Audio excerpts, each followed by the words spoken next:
We wanted to know what federal agents are required to display when conducting these operations out in public. Is it legal for them to cover their faces? Do they need to verbally state who they work for before making an arrest?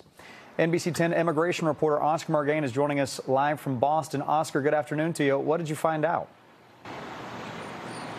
Hey, Colton. Well, the short answer as to masking is yes, the federal agents are allowed to mask here, but they also should be carrying with some sort of identification that really shows who they are and who they're working for. Now, how they display that identification is a different question. Mask or no mask? Uniform or no uniform? The trend of ICE agents concealing their identity is becoming more scrutinized by the public. Hey, buddy, how can you cover your face? ICE encounters with the public have led to questions as to why agents cover their face and why they don't always wear clear markings showing who they are and who they work for. The underlying arguments for those pushing for identification, like Boston Mayor Michelle Wu, are for accountability and transparency. The actions of ICE officers who are wearing masks are intimidating residents. It's undermining safety in our communities. While ICE and the Attorney General's office have argued that masking is for the protection of agents and their families. Federal agents and their children are being threatened, doxxed, and assaulted.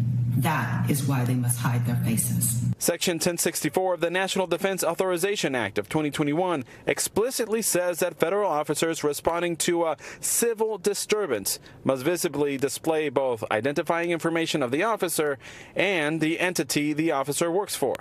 That could be in the form of badges and insignias.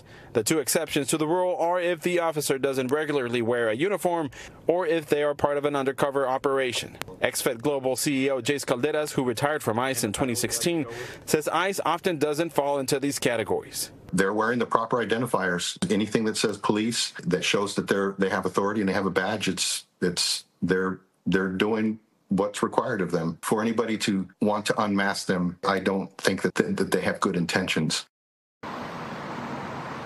All right, so in addition to the law, these agencies also have their own policies on displaying their identifiables. I reached out over to the U.S. Attorney General's office for legal guidance on this.